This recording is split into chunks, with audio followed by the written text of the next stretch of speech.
In this short tutorial video, I'm going to give you 5 essential secrets to becoming an event host. Insider techniques to make you look like an expert MC.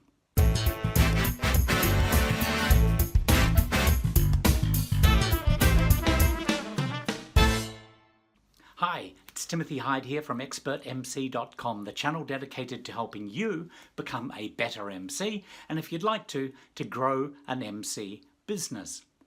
You know, I've been getting on stage professionally for over 40 years. I've worked all over the world, but there's a few things I had to learn the hard way. And I really wished way back then when I first started, somebody had taken me aside and taught me the 5 secrets I'm about to share with you. Tip number 5. There are 2 questions you absolutely must ask your client so you can do a great job. Now, when I say client, it can mean many things. I mean the person who has asked you to be the event host. Now, it could be your boss, it could be your headmaster at school, it could be the president of an association or a group that you belong to, or it could even be a paid assignment, but they are your client. The 2 questions are why and what. Why are you having the event, and what are you hoping to achieve from it? Now, it might seem obvious what the event is. It could be a gala night, a prize giving, or an open day. But understanding the real reason behind it allows you to do a better job. And understanding what your client perceives as a successful event allows you to focus on that. You can tweak the things that you say, you can frame the message in your opening remarks, and you can add better calls to action, etc. For example, what you perceive as a gala night at the end of a conference, the client might perceive as a great chance to invite some of his biggest customers into the event and schmooze with them and develop stronger relationships. That might be his point of success. An open day at a factory or industrial plant might be more about easing the tensions between the community and that facility, about traffic issues and parking issues, rather than just what goes on behind the locked doors. So always try and find out why are they having the event and what are they hoping to achieve. Tip number 4, meet as many audience members as you can before you walk on stage. Now, one technique is to position yourself by the door as they're coming in and say hi to a few there, or you can walk around in the foyer before the event. Now, there's a few very good reasons to do this. One, you can direct people to sit closer to the stage, which always creates a better atmosphere than having rows of empty seats. 2, you make a few friends before you walk on stage.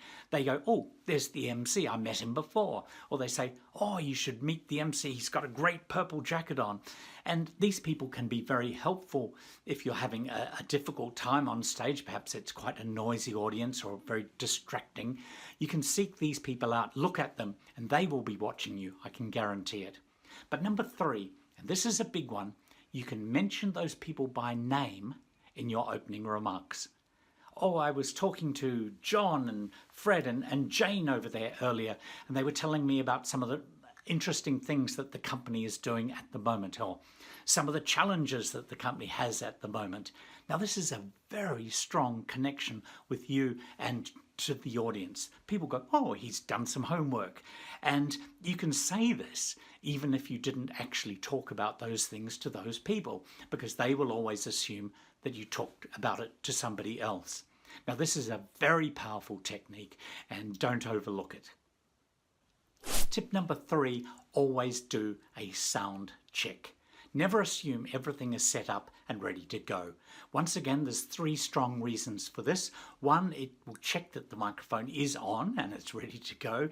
2, it will make you more comfortable using it. And 3, it will allow the sound person to adjust the sound to your voice. Now, we have made a very popular video all about using microphones, and the link to that will be coming up there, and we will put a link in the description below. But always do a sound check. Tip number 2, try and meet all the speakers, VIPs and entertainers that you are going to introduce before you bring them on stage. Now, this is not always possible, but try. 3 reasons you can check how they would like to be introduced. You can check you have their name correct. And thirdly, and importantly, you can check how long they believe they have on stage, their stage time. Compare that to your notes, and if there's a problem, you can discuss, or you can bring in your client at that point. Keeping people on time is always a challenge. We have written a great big article all about it, which I'll put a link to in the show notes below. And there's a video about it too, keeping speakers on time, which I'll put a link to up there. Now, before I give you tip number 1, and it's very important, would you please, if you've gained any value out of the short video, hit the like button below. It will really encourage us to make more of these free tutorial videos, and it helps you find this one again in the future. And speaking of the future, why don't you subscribe to the channel so you don't miss out on future videos? So tip number 1 in our event hosting tutorial for beginners: keep it short. You don't need to write long-winded openings and introductions. You don't need to tell funny stories, and you don't need to agonize for days over exactly what to say. Especially if you're a beginner. You've probably seen many expert MCs over the years on stage being an event host, totally at ease, telling jokes and having repartee with the audience. They've probably been doing it for years. On your first attempts, keep it short, keep it tight, and you'll be okay. See you on the next video.